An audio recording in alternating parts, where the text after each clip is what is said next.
करेंगे अगर चैप्टर से, तुम अगर पढ़ना चालू किया होगा तो तुमको वही है, the basic is same. If you talk about respiration, what is respiration?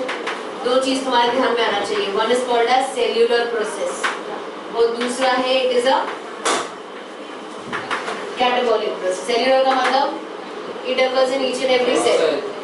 Catabolic means some breakdown is occurring. अब कौन सा breakdown? So you have to understand there is what? Glucose inside the cell. This glucose is broken down with the help of oxygen that you inhale in the air. और जब ये टूटता है तो it will give out energy. Carbon dioxide. Respiration में क्या हो रहा है? तो are you crazy?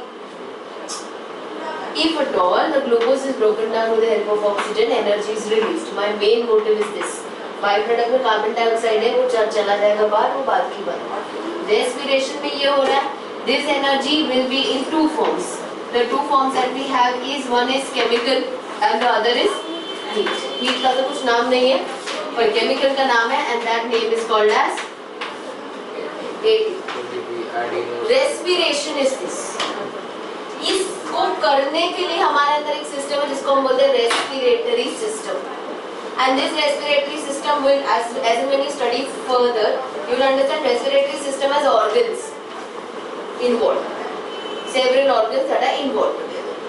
वापस आते इस, अगर मैंने बोला कि रेस्पिरेशन ऐसे होता है, this appears to be very simple but you should know that respiration is not one step process. It requires series of chemical steps.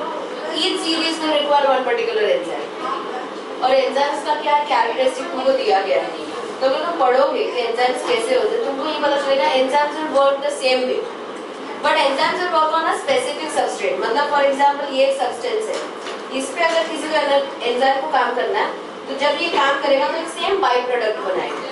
Every time it works on this the same byproduct, and enzymes does not get used up. It will act as a catalyst accelerating the rate of reaction. तो हर time same and product बनेगा, same substrate पे काम करेगा, कभी use नहीं होगा, but enzyme से काम जल्दी होता है. Enzymes are needed for respiration. Easy. Next, अगर एटीपी इवॉल्व हो रहा है या एटीपी प्रोड्यूस हो रहा है तो if I have to compare within two, that is animals and plants, who do you think will be needing more ATP? Animals will be needing more ATP compared to plants. I am saying compared. Never ever I say that plants will need more ATP. या plants को चाहिए ही नहीं. Plants को भी चाहिए, animals को भी चाहिए. पर animals को ज़्यादा क्यों चाहिए?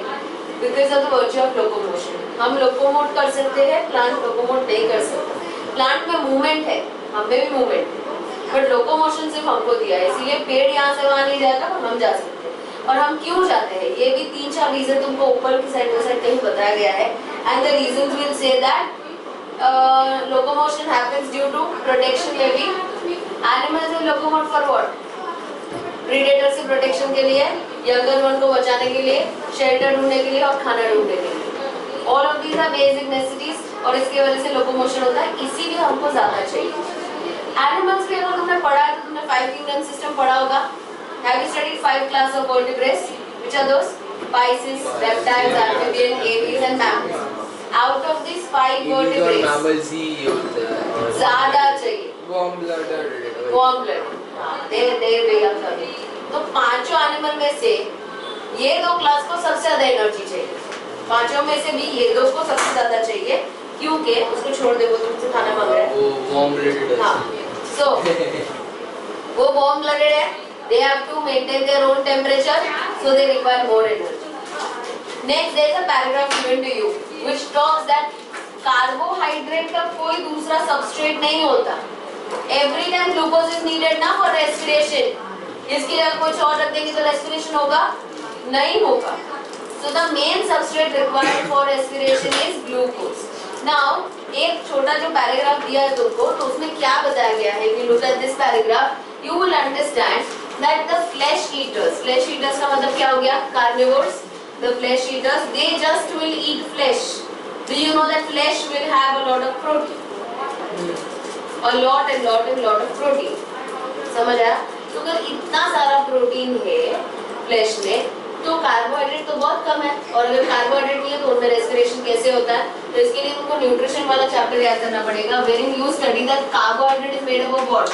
Carbon, hydrogen and Oxygen. but if I talk about protein, that protein is made up of what? Carbon, hydrogen और oxygen और नाइट्रोजन का मेन कंपोनेंट, और सिर्फ सल्फर और फॉस्फोरस कभी-कभी होता है। सो अगर उनके खाने में सिर्फ प्रोटीन है तो उनको एक लंबा साइकिल तय करना पड़ेगा उनके सिस्टम में, wherein what will happen? Out of this it will be broken down like this. तो ये और ये सेम हो गया, so this will convert into carbohydrate glucose, but this ये बच गया ना, so this will convert into a nitrogenous compound called as urea, and we know that urea is toxic in the body, waste material है, तो urea urine में pass out हो जाएगा या यूरिया ब्रेक डाउन होकर निकल जाएगा बॉडी से, इट कैन नॉट अक्यूमुलेट। और हमको ऐसा करना पड़ता है नहीं, क्योंकि अगर तुम तुम्हारा डाइट देखो ना, मेरा डाइट देखो, हम सबका डाइट देखेंगे तो वहाँ सबके डाइट में कार्बोहाइड्रेट होता है और अच्छी क्वांटिटी में होता है। इनफैक्ट हम प्रोटीन कम खाते हैं, कार्बोहाइड्रेट ज़्यादा खाते हैं। वट एवर यू दाल चावल, तो दाल कम खाते हैं, चावल ज़्यादा। कोई एक आधा होगा जो ज़्यादा प्रोटीन खाता है, may be due to some dietary requirements और whatever, but we have in fact a lot of carbohydrates in our diet. रोटी बोल लो, चावल बोलो, पोटैटोज बोल लो, तो ये सब कार्बोहाइड्रेट देगा तुमको। So we don't have to follow that. Okay, so this is only in flesh eaters या carnivores. वो एक paragraph किया है। The next context will tell you about the next concept will tell you about the types of respiration. How many types of respiration do we have? Aerobic, so we have anaerobic. two types. One is aerobic and the other will be anaerobic. anaerobic. Simple, very much simple. इसमें oxygen चाहिए to proceed further. This does not require oxygen to proceed further. All the animals and plants will be doing this particular Bacteria. respiration throughout their life. Don't run. Now your point comes when you say that certain bacteria and fungi will respire anaerobically throughout their life. हम भी कर सकते हैं। हम कब करते हैं? Only when we do strenuous activity. So if you are doing some strenuous activity, maybe gymming or running or walking briskly or maybe lifting weight or anything, swimming, anything. अगर तुम ये सब कुछ कर रहे हो तभी सिर्फ उतने टाइम के लिए, even if you are playing some sports day पे हो कुछ भी, तब तुम्हारा बॉडी एनारोबिक पे शिफ्ट करता है, but it comes back After a certain it time. Comes back after you will resume, first you resume the activity, तब तक हो जाएगा रेस्पिरेशन चालू, उसके बाद स्टॉप होके वापस तुम एनारोबिक पे आ जाओगे। अब सुनो, ये as I said that certain fungi and bacteria will do. Why? Because they can survive without oxygen. इसीलिए कभी-कभी एयर टाइट कंटेनर होता है तुम्हारे घर में, उसमें कुछ रखा होता है तो उसमें बैक्टीरिया और फंगस एक बार अगर ग्रो हो गया तो you will see that it keeps on growing. उसको ऑक्सीजन चाहिए नहीं, समझ लो? ओके, ये समझा? ये बहुत छोटू कॉन्सेप्ट है तो मैं इसमें नहीं जा रही हूँ। और इसके बाद तुमको बताना चाहिए दिस रिक्वायर्स ऑक्सीडेशन तो होता है ग्लूकोज का, पर इनकम्प्लीट होता है, इसलिए कितना एटीपी निकलता है इसमें से? 2 ATP. Only. At the end of anaerobic respiration, 2 ATPs are evolved. Very less. But when I talk about aerobic respiration, कितना होगा? It is 38 ATP क्योंकि complete oxidation होगा ग्लूकोज का. Complete oxidation. If you don't know this word oxidation, it means breakdown. Oxidation का मतलब होता है breakdown. ठीक है? अब तुम सोचो कि एवरी टाइम एरोबिक रेस्पिरेशन होता है मतलब ऑक्सीजन जाएगा, ग्लूकोज को ब्रेक करेगा, एटीपी बनाएगा, कार्बन डाइऑक्साइड बाहर फेंक देगा, ये यूजुअल प्रोसेस है। But sometimes as I said कि अगर तुम एनारोबिक पे शिफ्ट करते हो तो क्या होगा? I am showing you something, you will remember this, visual memory तुम्हारा स्ट्रांग होना चाहिए, क्योंकि 2 वर्ड दिया हुआ तुमको, तुम्हारा एक्टिविटी लेवल ये है और तुम्हारा ऑक्सीजन इनटेक भी ये है, बढ़िया चल रहा है। जैसे अभी तुम्हारा एक्टिविटी लेवल कुछ नहीं है, उस हिसाब से ऑक्सीजन भी इतना चल रहा है। Suddenly you increase your activity level, Oxygen. Activity level increase हो गया, चाहे तुम भागने लगे, तुम रन करने लगे, स्विमिंग करने लगे, क्रिकेट खेलने लगे, कुछ ये इतना हो गया, बट ऑक्सीजन लेवल तो यही है। मतलब your body is not able to suffice that much of oxygen for that same activity level. इस गैप को बोलते हैं क्या? इसको हम बोलेंगे ऑक्सीजन डेप्थ। तुम्हारा Oxygen depth है. तुम्हारा बॉडी में कर्जा हो गया ना, ऑक्सीजन कम हो गया, depth, oxygen depth. Recovery time को. एंड अगर ऑक्सीजन डेप्थ हुआ पी मत घुसा इसमें, बायो पढ़ोगे। हम बी में है और हाँ तो क्यों के पढ़ना सेम है, बाद में पढ़ो उसका। ऑक्सीजन डेप्थ हुआ तो क्या होगा, एनारोबिक में गए तो that means when your body switches to anaerobic respiration, the product that is formed is called as lactic acid, and this lactic acid will start accumulating in your muscles, and because lactic acid is accumulating in your muscle, you will have cramps, muscular cramps। इसीलिए आज अगर तुम गए running पे, तुमने सोच लिया कि हमको फिट होना है, रोज का नहीं बोल रही मैं, सर आज अभी तक मैंने किया ही नहीं, I go for a run, maybe I go for jogging, whatever. Okay, after I come back, मेरा बॉडी किस में चला गया था, एनारोबिक रेस्पिरेशन में, तो मेरे बॉडी में क्या प्रोड्यूस हुआ, ऑक्सीजन डेप्थ हो गया था, उस चक्कर में प्रोड्यूस हो गया लैक्टिक एसिड भर भर के मेरी body. This will accumulate in my muscles, so the next day I will be very tired and I don't have that energy to go again। इसीलिए तुम देखोगे कोई एक दिन जाता है, दूसरे दिन मर जाता है सब लोग। Especially this might also happen if you are not very active, if you don't have a hobby or something ऐसा कुछ, और अचानक तुमने स्पोर्ट्स डे पे इतना सारा कर दिया, स्पोर्ट्स डे के दूसरे दिन छुट्टी देते, यही चक्कर में देते, समझ आया? बट अगर तुम्हारा एक्टिविटी रोज हो गया, मैं आज गई रनिंग के लिए, कल मुझे कंटाला आया, I am having a lot of aches and pains and cramps, still I go, next day still I go, ऐसे करते करते 1-2 वीक अगर चला गया ना, then I will not feel anything. क्यों? क्योंकि एक्टिविटी लेवल इतना था ना, तो मेरी बॉडी ने भी उस हिसाब से ट्रेनिंग कर ली, and now I will not go with the anaerobic respiration. Now my body will take in enough of oxygen, activity level के साथ ऑक्सीजन आ जाएगा तो मुझे प्रॉब्लम नहीं हो।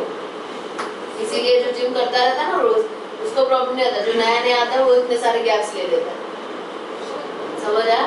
सो this is given in that paragraph. Next go on to that equation reaction that is given to you, sorry, the reaction given to you is what, aerobic respiration का दिया है, और पीछे तुम जाओगे तो anaerobic respiration दिया है। as it is you have to write, उसमें मेहरबानी करके गड़बड़ मत करना, वो बैलेंस्ड इक्वेशन है। एरोबिक रेस्पिरेशन में तुम देखोगे तो +6 O2 लिखा हुआ है रिएक्टेंट की साइड में, बट अगर एनारोबिक में देखोगे तो क्या लिखा हुआ है, कुछ नहीं लिखा है, सीधा ग्लूकोज के बाद एरो है कि नहीं है? एनारोबिक में है ना? ओके, एनारोबिक में कहाँ है, ऑक्सीजन है? हाँ ये तो दिया है, हाँ है